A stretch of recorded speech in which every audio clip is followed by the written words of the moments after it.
friends, good afternoon. My name is Diken Suman Sinha and I welcome you to Tectonic IAS Academy. Friends, इसके पहले हम लोग ancient India का हम लोग सारा लेक्चर ख़त्म कर चुके हैं। उसका एक्चुअली मैं सारा वीडियो का एक कंपाइल करके एक मैराथन बना दिया हूँ। मैराथन बना के आप लोग को दे दिए हैं। तो आज हम लोग मॉडर्न स्टार्ट करेंगे। तो इससे स्टार्ट करने से पहले दो बात मैं आप लोगों को कहना चाहता हूँ। वो ये है कि एंशिएंट इंडिया का मैं सारा मैराथन बना के आप लोगों को दे दिया हूँ। उसका बेस्ट यूटिलाइजेशन आप लोग कैसे कर सकते हैं, क्योंकि वो लेक्चर जो है बोर्ड पर बनाया हुआ है। तो बोर्ड पर लेक्चर बनाया हुआ है तो वहाँ आप लोग को थोड़ा सा देखने में कम क्वालिटी में दिखेगा, तो थोड़ा सा धुंधला दिखेगा, मतलब सही से दिखेगा नहीं। तो जब भी आप कहीं लाइब्रेरी में पढ़ रहे हैं या कहीं अगर आप नेट का यूज़ कर रहे हैं तो एक चीज़ का ध्यान रखिए, जो स्क्रीनशॉट है ना, जब स्क्रीनशॉट ले रहे हैं ना तो हाई रेजोल्यूशन कर लीजिए और स्क्रीनशॉट ले लीजिए। उससे क्या होगा कि आपका स्क्रीनशॉट जो आएगा ना अच्छा क्वालिटी में रहेगा ना, तो आपको जब रिवीजन कीजिएगा ना तो बहुत आसानी होगा। अब ज़्यादा लंबा वीडियो है नहीं, 6 घंटा का वीडियो मैराथन है। आप पूरा एंशिएंट हिस्ट्री कवर किया हुआ, ज़्यादा है नहीं। उसमें एक्चुअली दो चीज़ है। एक तो बुक का सारा स्टोरी भी कनेक्टेड है कि कैसे क्या कौन सा रूलर आया, अटैक हुआ, कैसे हुआ, क्या आर्ट एंड कल्चर है, क्या एडमिनिस्ट्रेशन है, हर चीज़ का स्टोरी के फॉर्म में वो सारा एंशिएंट हिस्ट्री कवर किया हुआ है। और सारा जो फैक्ट जो पूछता है फैक्ट भी डाला हुआ है। तो लूसेंट का और एनसीईआरटी का जो बेसिक बुक जो होता है वो सब सारा आपका उसमें कवर हो गया 6 घंटे में। और उसका सारा वीडियो देखने की जरूरत नहीं है। अभी वीडियो आप देखिए अभी तो आपको 1-2 बार वीडियो देखना पड़ेगा। एक बार आप धीरे धीरे करके देखिए। एग्जाम के टाइम पे रहेगा तो × 2 स्पीड लगा लीजिएगा और 3 घंटे में सारा वीडियो खत्म हो जाएगा। तो अभी आप धीरे धीरे करके आधा घंटा करके डेली आप देखिए, आधा घंटा 1 घंटा करके जैसे देखना देखिए। लास्ट में उसको अब क्या होता है कि ना, उसको आप लास्ट में उस वीडियो को × 2 करके देखिएगा ना, तो मात्र 3 घंटे में आपका सारा एंशिएंट हिस्ट्री खत्म हो जाएगा, जो कि बुक से पढ़ना ऑलमोस्ट इम्पॉसिबल है। और उसका बेस्ट यूटिलाइजेशन आप कैसे होगा, जब आप पढ़ रहे हैं तो आप एक बार देख लीजिए, अभी दोबारा देख लीजिए एग्जाम के टाइम पे × 2 करके। और थर्ड टाइम जब एग्जाम में जाने से 1 दिन पहले जब क्या करना है ना आप लोगों को, कि जो स्क्रीनशॉट जो भेजा हुआ है उसको आपको देखना है। स्क्रीनशॉट कितना होगा, जैसे 20 से 25 स्क्रीनशॉट होगा, तो 20 से 25 स्क्रीनशॉट कितना होगा, एक स्क्रीनशॉट को 2 मिनट भी दीजिएगा तो 20 स्क्रीनशॉट की 40 मिनट में हो जाएगा, या मैक्सिमम 1 घंटा मैक्सिमम आपका सारा खत्म हो जाएगा। एग्जाम में हॉल जाने से पहले भी आप देख सकते हैं, 15-20 मिनट ऐसे करके देख सकते हैं कहाँ कुछ छूटा हुआ है क्या, ऐसे करके। तो वो उसका बेस्ट यूटिलाइजेशन इस तरह से आप लोग ले सकते हैं। दूसरी बात यह है कि आप लोग का करंट अफेयर्स का वीडियो भी मैं लाता जा रहा हूँ। बिहार करंट का बिहार स्पीडी का अलग से बना रहे हैं। 5 सीरीज में 5 वीडियो आ चुका है। वो हिंदी में है क्योंकि इंग्लिश में अवेलेबल नहीं था फ्रेंड्स। और इंग्लिश का जो लेक्चर है वो नेशनल इंटरनेशनल का, उसका भी आप लोग लाते जा रहे हैं, तो वो भी देख सकते हैं आप। और अभी से आप लोगों का हिस्ट्री और मॉडर्न हिस्ट्री और ज्योग्राफी का स्टार्ट होगा। तो अभी मॉडर्न हिस्ट्री स्टार्ट कर रहे हैं। तो इसमें एक्चुअली हम कर क्या रहे हैं फ्रेंड्स, ये भी आप सुन लीजिए थोड़ा सा शॉर्ट में, क्योंकि आज से स्टार्ट करने जा रहे हैं ना, तो ये इंपॉर्टेंट है कि आज आप लोग का मॉडर्न हिस्ट्री स्टार्ट होगा। इसमें मैं आप लोगों को पढ़ाऊंगा नहीं कि हाँ चैप्टर 1 ये है ऐसे करके। इसमें हम बताएंगे कि चैप्टर 1 है, स्टोरी कनेक्ट करने की कोशिश करेंगे। लेकिन ऐसा नहीं है जो फ्रेशर्स है उनके लिए शायद ये उतना हेल्पफुल ना हो पाए। हम ये नहीं कह सकते हैं, अगर उनका थोड़ा सा बैकग्राउंड अगर है कि हिस्ट्री कैसे हुआ, मतलब कुछ तो पता होना चाहिए ना कि हाँ सबसे पहले पोर्टुगीज आए, ये मतलब उसके बाद मतलब सबसे पहले मतलब ब्रिटिशर्स यहाँ पे आए, फिर कैसे क्या हुआ, फिर 1857 का रिवोल्ट होता है। 1857 का रिवोल्ट होने के बाद कांग्रेस बनता है, यहाँ पे कांग्रेस बनता है। उसके बाद धीरे धीरे आगे चालू होता है, चंपारण मूवमेंट होता है, फिर नॉन कोऑपरेशन मूवमेंट होता है, CDM होता है। इस तरह से आगे पता होना चाहिए ना कि क्या क्या सीक्वेंस वाइज थोड़ा सा पता होना चाहिए। ना ही पता रहेगा तो सीक्वेंस मालूम चल जाएगा यहाँ से। लेकिन मैं यहाँ पे पढ़ाने नहीं बैठूंगा, ये बेसिकली आप लोगों का रिवीजन वीडियो होगा। हर वीडियो को मैं कोशिश करूंगा 10 से 15 मिनट के अंदर रखूं और सारे वीडियो को कंपाइल करके। ये बेसिकली घटना चक्र का होगा फ्रेंड्स, ये बेसिकली घटना चक्र का सारा का समराइजेशन होगा। घटना चक्र जैसे क्या होता है ना कि 400, 500, 600 पेज का घटना चक्र आजकल आ गया है। और मोस्ट ऑफ द क्वेश्चन जो होता है एग्जाम्स में घटना चक्र से आता है, फिर भी हम लोग बना नहीं पाते हैं। तो इसका ये आप लोगों को सोल्यूशन मैं दे रहा हूँ कि घटना चक्र बनाने की जरूरत नहीं है। आप एग्जाम में जाने से पहले 2 घंटा वीडियो देख लीजिए, घटना चक्र का सारा क्वेश्चन यहाँ से आप लोगों को हो जाएगा। मैं गारंटी देता हूँ घटना चक्र का सारा क्वेश्चन हो जाएगा। 99% केस जो क्वेश्चन होगा ना घटना चक्र का, अगर 1000 क्वेश्चन पूछता है ना, मैं 100 क्वेश्चन पूछता तो 99 क्वेश्चन आप लोगों को समझिए हो जाएगा। ये रेशियो होगा घटना चक्र का। ये मैं कर रहा हूँ, एक क्वेश्चन को मैं पढ़ करके यहाँ पे समझ करके आप लोग लेते जा रहा हूँ। तो घटना चक्र अगर बना रहे हैं तो मत बनाइए, बस इसको देख लीजिए, आपका सारा कंसेप्ट क्लियर हो जाएगा। तो देखते हैं अब जिस तरह से एंशिएंट हिस्ट्री का कंपाइल करके आप लोग को दिए हैं मैराथन, इसका भी कंपाइल करके मैराथन देंगे। जब एक बार सारा हो जाएगा तो कंपाइल करके देंगे। तो चूंकि ये रिवीजन वीडियो है, इसमें उतना टाइम नहीं देंगे, थोड़ा फास्ट में जाएगा फ्रेंड्स। तो हम लोग स्टार्ट करते हैं मॉडर्न हिस्ट्री का। आज हम लोग देख रहे हैं chapter 1 arrival of European companies. जैसे जैसे क्या होता है कि स्टार्टिंग में क्या होता है कि इंग्लैंड के अंग्रेज के साथ साथ बाकी लोग भी जो पुर्तगीज हैं, डच हैं, फ्रेंच हैं, सारे लोग आते हैं इंडिया में क्या करने, आते हैं व्यापार करने। फिर धीरे धीरे करके व्यापार करने आते हैं, लेकिन फिर धीरे धीरे क्या होता है, धीरे धीरे आपस में फाइट करने लगते हैं, और फाइट करने के बाद अंग्रेज आगे निकल जाते हैं, और अंग्रेज का धीरे धीरे क्या होता है पूरे मतलब इंडिया पे क्या होता है, डोमिनेंस हो जाता है, और धीरे धीरे क्या होता है कि बहुत सालों साल तक राज करते हैं। तो ये होता है। फिर देखते हैं सबसे पहले 1948 में वास्को डी गामा भारत आया था, कालीकट के बंदरगाह पर पहुंचा था। वहां पे जो कालीकट जो है केरला में है फ्रेंड्स, तो केरला में जो कालीकट बंदरगाह है वहाँ का राजा जम्बोरी हुआ करते थे। तो जम्बोरी स्वागत किए थे। स्वागत इसलिए किया क्योंकि शुरू में ये एक ट्रेडर है जो आया व्यापार करने आया था, इसको स्वागत किए। अच्छा, वास्को डी गामा पहुंचा इंडिया तो उसको हेल्प कौन किया पहुंचने में, तो एक गुजराती जो रूट गाइड था, जैसे होता है ना कहीं जाते हैं तो गाइड होता है ना, गाइड कहीं दिखाने के लिए, ट्रेवल करने के लिए, तो गुजराती रूट गाइड था, उसको बोलते हैं अब्दुल मजीद। अब्दुल मजीद इसको हेल्प किया था इंडिया पहुंचने में। इंडिया पहुंचा तो जम्बोरी जो थे कालीकट के राजा थे, वो स्वागत किए।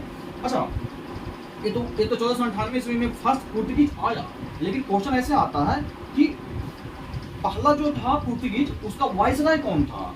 पहला पुर्तगीज मतलब वहाँ के गवर्नमेंट का वाइसराय कौन था। ये तो अपने मन से व्यापारी था जो व्यापार करने आया था 1498 ईस्वी में, पहला पुर्तगीज था ये जो व्यापारी था, व्यापार करने आया था। लेकिन वहाँ का गवर्नमेंट किसी को भेजा होगा ना वाइसराय बना के कि जाओ रिप्रेजेंटेटिव, जाओ वहाँ पे देखो, वहाँ का व्यापार करो, ये अपना गवर्नमेंट का रिप्रेजेंटेटिव। तो फ्रांसिस्को डी अल्मीडा, इसको बोलते हैं फ्रांसिस्को डी अल्मीडा, ये इंडिया आता है 1505 ईस्वी में। इसके बाद 7 साल के बाद 1505 ईस्वी में इंडिया आता है। ये फर्स्ट पुर्तगीज वाइसराय होता है फ्रेंड्स। और ये क्या करता है ना, 1505 ईस्वी में आता है ना ये इंडिया पे, तो 1509 ईस्वी में ये क्या करता है, जो दमन दीव है ना, तो दीव को क्या करता है ना, एनेक्स कर लेता है, ये जीत लेता है ये, बस इसका इतना ही है ये। उसके बाद देखिएगा ना आप कि जो फ्रांसिस्को डी अल्मीडा है ना, जो फर्स्ट पुर्तगीज वाइसराय रहते हैं, यही क्या करते हैं ना कि ब्लू वाटर पॉलिसी चलाते हैं यहाँ पे। ब्लू वाटर पॉलिसी मतलब क्या हो गया, ब्लू वाटर पॉलिसी माने कि वाटर में अपना डोमिनेंस बढ़ाना है, जो सी है ना वहाँ पे अपना डोमिनेंस बढ़ाना है, आगे बताएंगे। जो ब्लू वाटर पॉलिसी हो गया। उसके बाद क्या है कि इसमें दो चीज है, तीन चीज रखना है कि फर्स्ट पुर्तगीज वाइसराय और ब्लू वाटर पॉलिसी, और दीव को हड़प लेता है 1909 ईस्वी में। इसके बाद जो नेक्स्ट आता है ना, जो नेक्स्ट वाइसराय होता है अल्बुकर्क होता है, इसको बोलते हैं, पूरा नाम रहता है Alfonso de Albuquerque. Alfonso de Albuquerque ये 1509 ईस्वी में आता है, नेक्स्ट वाइसराय होता है। 1509 से 1515 ईस्वी तक राज का मतलब रहता है यहाँ पे इंडिया में as a governor, as a viceroy. और ये रियल फाउंडर पूछता है कि रियल फाउंडर कौन है इंडिया में पुर्तगीज का एम्पायर का, तो पुर्तगीज का एम्पायर का रियल फाउंडर होता है ये अल्बुकर्क होता है, जो अल्फोंसो अल्बुकर्क है। और ये इनकरेज करता है पुर्तगीज लोगों को कि इंडियन लोगों से शादी करो, इंडियन वुमेन से शादी करो, ताकि यहाँ पे घुल मिल जाओगे, यहाँ कस्टम से घुल मिल जाओगे तो अच्छे से शासन कर पाओगे। तो यही रहता है जो रियल फाउंडर होता है। ऐसा भी पहला जो है ना वो रियल फाउंडर नहीं है, याद रखिए। दूसरा जो रियल फाउंडर है, और यही है जो क्या करता है, यहाँ पे वुमेन से शादी करने के लिए इनकरेज करता है। और ये तो दीव को हड़पा था ना फ्रांसिस्को डी अल्मीडा, और अल्फोंसो डी अल्बुकर्क क्या करता है, गोवा को हड़प लेता है। तो गोवा को किससे हड़पता है, जो आदिल शाह रहते हैं ना, आदिल शाह जो रूलर रहते हैं बीजापुर के रहते हैं, आदिल शाह जो रूलर रहते हैं, उससे गोवा को हड़प लेता है। कब, 1510 ईस्वी में। 1509 में आता है, 10 में हड़प लेता है, राज करता है 15 साल तक, मतलब 1915 तक राज करता है। ये हो गया। उसके बाद जो पुर्तगीज देखिएगा ना, जो गोवा जो हड़प लिए, जो कौन हड़प लिया, अल्फोंसो डी अल्बुकर्क को हड़प लिए, उसको अपना मेन ईपी सेंटर बना के रखते हैं गोवा को। इनका मेन कल्चर का, हर चीज का मेन ईपी सेंटर होता है गोवा। क्वेश्चन आता है फ्रेंड्स कि कौन कौन से वाइसराय कौन कौन से कंट्री से आए हैं, और वो किस कंट्री को मतलब कि इन्वेंट किए हैं, या इसका किस कंट्री के रूट को खोज किए हैं। तो वास्को डी गामा सबको पता है पुर्तगाल से आए थे, इंडिया को रूट को डिस्कवर किए हैं ये। क्रिस्टोफर कोलंबस जो है स्पेन से आए थे, अमेरिका का खोज किए हैं ये। कैप्टन कुक जो है ग्रेट ब्रिटेन से आए हैं, ऑस्ट्रेलिया का खोज किए हैं। तस्मान जो है ये हॉलैंड से आए हैं, और हॉलैंड मतलब क्या, नीदरलैंड, जहाँ की डच भी बोलते हैं, डच बोलते हैं, नीदरलैंड बोलते हैं, हॉलैंड बोलते हैं। हॉलैंड और नीदरलैंड प्लेस का नाम है, पहले बोलते थे हॉलैंड बोलते थे, अभी नीदरलैंड बोलते हैं। वहाँ को लोगों को डच बोलते हैं, तो लिख दिया यहाँ पे, कंफ्यूज नहीं होइएगा। और ये दो चीज का खोज किया है ये, तस्मानिया का और न्यूजीलैंड का रूट का खोज किया है ये। उसका सीक्वेंस देखिए, कभी कभी सीक्वेंस आप लोग अरेंज करने के लिए पूछ देगा पहले कौन आया, तो पहले पुर्तगीज, डच, इंग्लिश, तब फ्रेंच, पुर्तगीज, डच, इंग्लिश, तब फ्रेंच। ऐसे उसको देखिए कि लॉन्गेस्ट पीरियड तक पूछता है कि कौन राज किया है इंडिया में, तो पुर्तगीज लॉन्गेस्ट पीरियड तक यहाँ पे रूल किया है, मतलब रहा है, लॉन्गेस्ट पीरियड तक रहा है इंडिया में। कब से कब तक, 1948 1498 में आया वास्को डी गामा, तब से लेकर के 1961 में यहाँ से भागा है, आजादी के बाद गया है ना फ्रेंड्स, पता होगा आप लोगों को। तो ये हो गया। उसके बाद देखिए पुर्तगीज जो है first European to set up the sea trade centre in India. UPSC का क्वेश्चन पूछा हुआ, आईएएस का क्वेश्चन पूछा हुआ है, पूछ सकता है इसमें भी, इसलिए आप देख लीजिए कि पुर्तगीज थे जो पहला यूरोपियन थे जो अपना सी ट्रेड सेंटर बनाए हैं इंडिया में। सी ट्रेड सेंटर मतलब क्या, सी के थ्रू ट्रेड करने के लिए एक सेंटर बनाया था इंडिया में पुर्तगीज ने। अच्छा, जो पुर्तगीज थे, जो बंगाल जो होता है ना, बंगाल में पहला फैक्ट्री बनाए थे हुगली में। पुर्तगीज पहला फैक्ट्री बंगाल में हुगली में बनाए थे।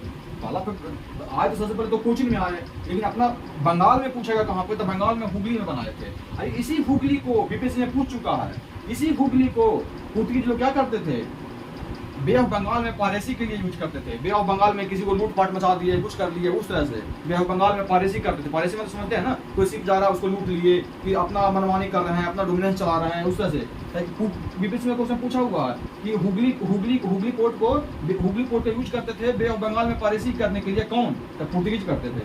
कलकत्ता देखिए यहाँ पे ये कलकत्ता हो गया। कलकत्ता का फाउंडर कौन है, इसको पूछता है कि कलकत्ता का फाउंडर कौन है, जॉब चार्नॉक है।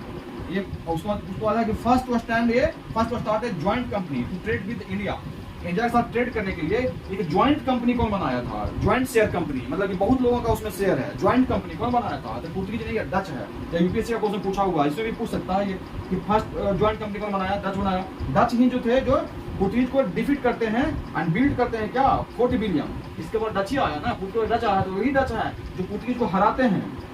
अब फोर्ट विलियम बनाते हैं कहाँ पे, अभी जो कोची है वहाँ पे 1663 ईस्वी में फोर्ट विलियम बनाते हैं। तो कोची में फोर्ट विलियम डच बनाता है। और डच है ना जो ये मछलीपट्टनम में 1605 ईस्वी में अपना अथी बनाता है, ट्रेड सेंटर बनाता है। अब पटना में 1638 में बनाता है, ये याद रखिएगा। पटना में 1638 ईस्वी में बनाता है, पटना वाला इंपॉर्टेंट है। तो ये हो गया फ्रेंड्स। अभी ये देख लेते हैं कि जो इंग्लिश जो अंग्रेज जो थे वहाँ से दो कंपनी आई थी, एक तो लैंड रूट के थ्रू, एक सी रूट के थ्रू। तो the Levant company got a charter for trading with India by land route. फिर पूछता है कि फर्स्ट कंपनी कौन सा है जो कि इंडिया में ट्रेड करने आई है इंग्लिश, जो कि लैंड रूट के थ्रू परमिशन मिला था, या पहला कंपनी है जिसको परमिशन मिला है कि ट्रेड करने के लिए इंडिया में। तो ईस्ट इंडिया कंपनी मत मारिएगा, गलत हो जाएगा।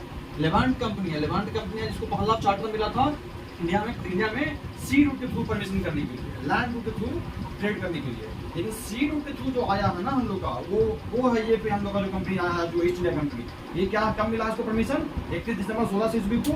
इसको बोलते हैं कौन से कंपनी का नाम है, United Company of Merchants of England trading to the East Indies. इतना नाम था इसका बड़ा, United Company of Merchant of England trading to the East Indies इसका नाम था, जिसको कि लेटर हम लोग जानते हैं, इसको ईस्ट इंडिया कंपनी के नाम से हम लोग बाद में जानते हैं। ये हो गया।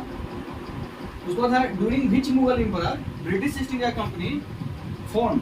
पूछता है ना कि ब्रिटिश ईस्ट इंडिया कंपनी कब बनी है, 31 दिसंबर 1600 को बनी है ब्रिटिश ईस्ट इंडिया कंपनी। तो किसके समय में बना है, अकबर के समय में बना ना। अकबर रूल कब किया, 1605 ईस्वी तक रूल किया है। अब बना है 1600, तो किसके टाइम में बना है, अकबर के टाइम में बना है। ये क्वेश्चन पूछता है कि during which Mughal emperor east India company established it's first factory in India. Establish तो हुआ कंपनी इसके अकबर के समय में, लेकिन अपना जो पहला कंपनी बनाया इंडिया में इंग्लैंड जो ईस्ट इंडिया कंपनी है, वो किसके टाइम पे बनाया। पहला कंपनी आप लोग देखिएगा कि पहला टेम्पोररी कंपनी बना है मछलीपट्टनम में 1611 ईस्वी में, और पहला परमानेंट फैक्ट्री बना है इंग्लिश के द्वारा सूरत में 1613 ईस्वी में। 11 में बना है टेम्पोररी मछलीपट्टनम में, और 13 में बना है परमानेंट 1613 ईस्वी में। तो ये किसके टाइम पे तो ये सब हो रहा था। 1605 से 1626 ईस्वी में कौन रूल किया है, रूल किया है जहांगीर, तो उसके टाइम पे हुआ है। उसके बाद क्वेश्चन आता है कि कभी पूछ लेता है कि इंग्लिश जो है ये फर्स्ट यूरोपियन है to establish the factory at Surat. Surat में पहला फैक्ट्री कौन बनाया, तो सूरत में पहला फैक्ट्री ये इंग्लैंड ही बनाया। इसके पहले पुर्तगीज आए थे, तो आपको बताया थे कि पुर्तगीज हुगली में अपना मेन सेंटर बनाते हैं, वहाँ से पॉलिसी वगैरह करते हैं। लेकिन सूरत में कौन बनाते हैं, इंग्लिश बनाते हैं। कैप्टन अच्छा इंग्लिश जो है तो आए थे कौन सा मतलब कि यहाँ पे आए हैं जो किसी कोर्ट में, जैसे कि सूरत में अपना पहला फैक्ट्री बनाते हैं तो परमिशन लेने आए होंगे ना किसी जहांगीर के कोर्ट में, तो कौन आए थे, तो कैप्टन विलियम हॉकिंस था जो सबसे पहले पहुंचता है मुगल कोर्ट में। कहाँ से आते हैं, सूरत से आते हैं। सूरत से आते हैं मुगल कोर्ट में 1608 ईस्वी में आते हैं, क्या करने, परमिशन लेने आते हैं जहांगीर के कोर्ट में, लेकिन इनको परमिशन नहीं मिलता है 1608 ईस्वी में। तब फिर क्या आते हैं, कैप्टन मिडल्टन एक नाम रहता है, जो आते हैं तो क्या करते हैं, ये सूरत के पास एक सोली एक जगह है, वहाँ पे लैंड करते हैं, शिप के थ्रू आते हैं ना, तो सूरत के पास में सोली एक जगह है, वहाँ पे लैंड करते हैं, वहाँ से जाते हैं जहांगीर के कोर्ट में, ये भी जाते हैं, इनको परमिशन मिल जाता है ट्रेड करने के लिए इंडिया में। तो ये हो गया। फिर उसके बाद क्या होता है ना कि कैप्टन थॉमस बेस्ट आते हैं। थॉमस बेस्ट आते हैं, वो क्या करते हैं, पुर्तगीज का जितना भी मोनोपोली था उसको डिजोल्व कर देते हैं। पहले पुर्तगीज का ही मोनोपोली चलता ना इंडिया में, क्योंकि पुर्तगीज का ही डोमिनेंस था, उसको हराते हैं। तो क्वेश्चन आता है कि इंडिया में पुर्तगीज का डोमिनेंस को कौन सा है जो डिजोल्व कर दिया, तो थॉमस बेस्ट है जो कि डिजोल्व कर दिया, कैप्टन थॉमस बेस्ट।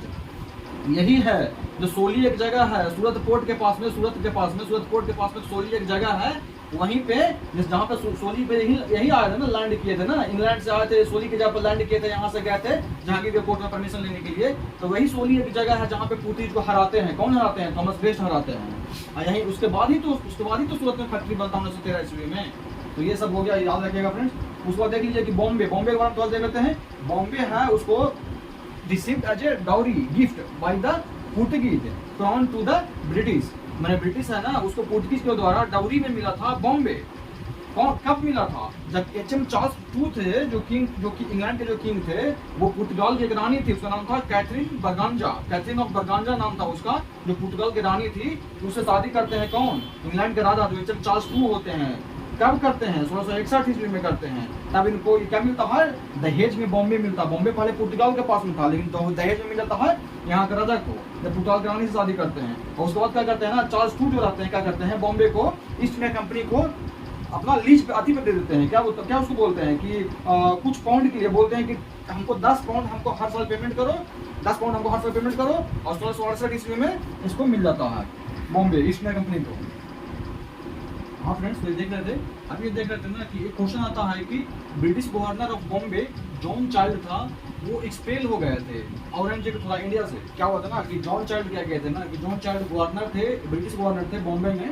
जब औरंगजेब का रूल चल रहा था, उस समय में बॉम्बे में ब्रिटिश गवर्नर कौन थे? जॉन चाइल्ड थे। याद रखिएगा ना कि चाइल्ड थे, बच्चा थे, बचकाना हरकत किए थे, तो इसको अंग्रेज इंडिया से बाहर निकाल दिए थे कि तुम यहाँ से भाग जाओ, नहीं तो तुमको मार देंगे। समझिए, ऐसे समझिए।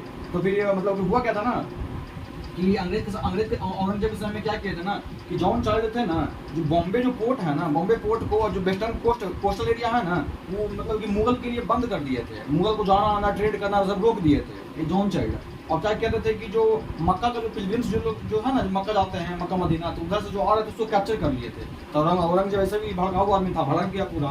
तो बड़ा कहते जॉन चाइल्ड को बोला कि तुम यहाँ से भाग जाओ तो मार देंगे, इसको अधिक कर दिए थे, एक्सपेल कर दिए थे इंडिया से। कि बाद में मान मनोत होने के बाद आके माफी मांगा तो भी छोड़ दीजिए फिर इसको। एक क्वेश्चन पूछता है कि किसको बाहर किए थे? जॉन चाइल्ड को किए थे।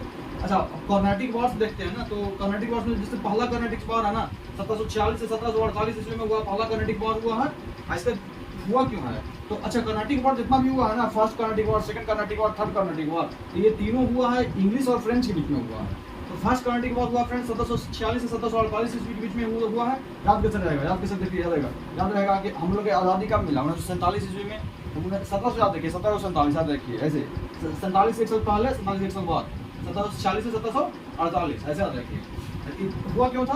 क्योंकि जो इंग्लैंड था ना, इंग्लैंड 1740 ईस्वी के आसपास में जो यूरोप में इंग्लैंड और फ्रेंच जो थे ना, आपस में ऑस्ट्रेलिया में डोमिनेंस के लिए वॉर चल रहा था उन लोगों का। मतलब ऐसे समझिए ना कि यूरोप में ऑस्ट्रेलिया के लिए और इंग्लैंड और फ्रेंच जो है ना आपस में वॉर लड़ रहे थे। तो वहाँ का जो लड़ाई था ना, यहाँ पे डोमिनेट हो गया, क्योंकि यहाँ भी तो दोनों का डोमिनेंस था, इंडिया में भी। तो इंडिया में दोनों का कहीं वॉर, वहाँ का जो झगड़ा है ना यहाँ पे आ गया कहीं ना कहीं इस तरह से।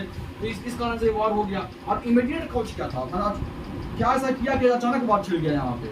होगा ना कि वहाँ पे तो झगड़ा हो रहा था, यहाँ पे कुछ आएगा तो झगड़ा हो जाएगा ना, क्योंकि दो लोग यहाँ भी रूल कर रहे थे। तो ब्रिटिश जो थे ना, ब्रिटिश कैप्टन थे, बेनेट नाम था। तो बेनेट क्या किया था ना कि फ्रेंच का शिप को कैप्चर कर लिए थे। इस कारण से वॉर यहाँ पे भड़क गया। इमीडिएट कोच ये था। इस वॉर को बोलते हैं, फर्स्ट कर्नाटिक वॉर को बोलते हैं बैटल ऑफ सेंट थॉमस भी बोलते हैं। और ये वॉर खत्म कैसे हुआ था? तो वॉर का एक ट्रीटी हुआ था, उसको बोलते हैं एक्स ला चैपेले, 1748 ईस्वी में। 1748 में ये वॉर खत्म हुआ है ना, तो 1748 ईस्वी में एक ट्रीटी हुआ एक्स ला चैपेले, इसी से वॉर खत्म हुआ है। फिर डुप्लेक्स के बारे में कभी पूछता है, डुप्लेक्स कौन है? फ्रेंच, ये फ्रेंच थे। फ्रेंच मतलब कि जैसे फ्रेंच गवर्नर होते हैं ना, जैसे इंग्लिश गवर्नर होते हैं ना, फ्रेंच गवर्नर थे, डुप्लेक्स थे। डुप्लेक्स से क्वेश्चन ये आता है कि पहला ऐसा व्यक्ति है यूरोप का जो कि इंडियन कोर्ट में यूरोपियन आर्मी को रखने लगा इंडियन के खर्चा पे, मैंने हमारे खर्चा पे हमारे ही कोर्ट में यूरोपियन सैनिक को रखने लगा कि मैंने आपको हम प्रोटेक्शन देंगे। इस नाम पे धीरे धीरे डोमिनेंस बढ़ा दिया अपना। इसी को सीख के तो अंग्रेज लोग बाद में ये सब अपनाना चालू कर दिए कि हमारे पैसे से हमारे कोर्ट में सैनिक रखने लग गए थे। डुप्लेक्स ने पहली बार ये किया था। फिर उसके बाद फ्रेंच के बारे में देखते हैं। और फ्रेंच है जो कि फ्रेंच पहला फैक्ट्री सेटअप कहाँ किया था अपना? ये भी अपना पहला फैक्ट्री सूरत में ही सेटअप किया था। आज़ादी की 1613 ईस्वी में इंग्लैंड सेटअप किया है, 1668 ईस्वी में फ्रेंच सेटअप किया है। इसका सेकंड फैक्ट्री कहाँ पर था? इसका सेकंड फैक्ट्री मसूलीपट्टनम में था, 1669 ईस्वी में सेटअप किया है। 68 में सूरत में, 69 में मसूलीपट्टनम में। अच्छा, फ्रेंच जो फ्रेंच ईस्ट इंडिया कंपनी है फ्रेंड, तो ये इसका एक और नाम है, इसको बोलते हैं कंपनी डेस इंडस ओरिएंटल्स, कंपनी डेस इंडस ओरिएंटल्स बोलते हैं इसको। ये 1664 ईस्वी में बना है। किसके समय में? लुइस 14 के समय में। पूछता है कि फ्रेंच ईस्ट इंडिया कंपनी किसके समय में बना है, तो लुइस 14 के समय में बना। उसका नाम क्या था? कंपनी डेस इंडस ओरिएंटल्स। इसको बोलते हैं फ्रेंच ईस्ट इंडिया कंपनी। बना कब? 1664 ईस्वी में। 64 में बना और 4 साल के बाद सूरत में अपना फैक्ट्री बना दिया। नेक्स्ट ईयर मसूलीपट्टनम में बना दिया। कितना तेज में कम करा देखिए। फाउंडर ऑफ फ्रेंच कंपनी का, अच्छा बोलता है कि कोई क्वेश्चन आता है कि फ्रेंच कंपनी का फाउंडर इंडिया में किसको माना जाता है? ये कोलबर्ट को माना जाता है। कोलबर्ट, ये कोलबर्ट कौन थे? ये फ्रेंच के जो राजा थे उस समय में, लुइस 14, उसके फाइनेंस मिनिस्टर थे। उसके फाइनेंस मिनिस्टर जो फ्रेंच के जो लुइस 14 थे ना राजा, उनको सुझाव उनका जो फाइनेंस मिनिस्टर कोलबर्ट थे ना, वही सुझाव दिए थे कि आप भी कंपनी बनाइए, वहां भेजिए। तो ये हो गया। अच्छा, यूरोपियन गॉट बेस्ट सोरा एंड ओपियम। यूरोपियंस लोग उस समय में सोरा और ओपियम वगैरह जो होता है, नशा का चीज ये सब होता है, तो कहाँ से लाते थे? तो बिहार से ही लाते थे। हम ही लोग नशेड़ी थे फ्रेंड्स उस समय में। बिहार के ना यही गांजा फूकते थे। मतलब ऐसे याद हो जाएगा, सोरा और ओपियम बिहार से ही भेजते थे। अब कभी तो क्वेश्चन आता है क्या, ये तो याद ही है आप लोगों को, Portuguese, Dutch, English, French sequence में तो याद ही है ना आप लोगों को, क्योंकि सेकंड फर्स्ट फैक्ट्री पुर्तगीज कहाँ बनाया? कोची ने 1503 ईस्वी में। डच का बनाया 1605 ईस्वी में मसूलीपट्टनम में। इंग्लिश का फर्स्ट फैक्ट्री कहाँ था? फर्स्ट फैक्ट्री इंग्लिश का कहाँ था? सूरत में 1613 ईस्वी में। और फ्रेंच का 1667 ईस्वी में सूरत में। ये तो बताए हैं सूरत में। तो ये तो बता चुके हैं कि सूरत में 1613 ईस्वी में इंग्लिश का था, फ्रेंच का 1667 ईस्वी में था, दोनों का सूरत में ही था। और पुर्तगीज का कोचिन में था, क्योंकि कोचिन में सबसे पहले पुर्तगीज आया था। और डच का जो था ना, वो मसूलीपट्टनम में था। अच्छा, कंपनी कब बना है ना? कंपनी का इस्टेब्लिशमेंट ऑफ कंपनी, कंपनी कब बना है ना, ये दे दिया है यहाँ पे कि पुर्तगीज कंपनी 1498 ईस्वी में बना है, डच का 1602 ईस्वी में बना है, इंग्लिश का 1600 में बना है, फ्रेंच का 1664 ईस्वी में बना है। 1664 ईस्वी में फ्रेंच का बना है, पता है ना आप लोग को। और इंग्लिश का बताए थे पिछले अभी बताएं, जस्ट इसी वीडियो में बताएं कि 1600 में इंग्लिश का बना है। तो ये आप याद कर लीजिए इस तरह से। Assessment of land revenue on the basis of nature of soil and quality of crops. कौन सबसे पहले, मतलब क्रॉप कैसा हो रहा है, सॉइल कैसा है, इसके बेसिस पे लैंड रेवेन्यू लगाना चालू कर दिया, टैक्स लगाना चालू कर दिया। इस बेसिस पे कौन लगाना चालू कर दिया? तो शेर शाह सूरी था और अकबर था, दोनों मतलब कि इस बेसिस पे टैक्स लगाता था। उसके बाद मोबाइल कैनन्स का यूज सबसे पहले इंडिया में कौन चालू किया है? मुगल चालू किया। मुगल में भी कौन? बाबर। पानीपत के पहला लड़ाई 526 ईस्वी में ये चालू किए हैं। कल्टीवेशन ऑफ टोबैको और रेड चिली इंडिया में कौन लाए हैं फ्रेंड्स? तो टोबैको और रेड चिली को इंडिया में कल्टीवेशन पुर्तगीज चालू किए हैं। तो हो गया फ्रेंड्स। आई थिंक आज थोड़ा वीडियो लंबा चला गया, क्योंकि थोड़ा पहला लेक्चर था, तो समझाने में कैसे क्या कर रहे हैं नहीं कर रहे हैं। कल से कोशिश रहेगा मेरा कि 10 से 15 मिनट में वीडियो को एंड कर देंगे, और सारे वीडियो को कंपाइल करके आप लोग का 2 घंटा से 2.5 घंटा में सारा आप लोग का घर में चेक करवाने का मैं ट्राई करूँगा यहाँ पे, जितना हो पाएगा। भाई प्रॉमिस तो नहीं करते हैं, लेकिन हाँ मतलब 100% मैं दूंगा, जितना हो सके मैं देखता हूँ कितना मैं कर पाता हूँ। सब कुछ ठीक रहेगा तो मिलते हैं फ्रेंड्स नेक्स्ट वीडियो में। Thank you. Share, like, subscribe करना भूलिएगा मत। ठीक है, मिलते हैं।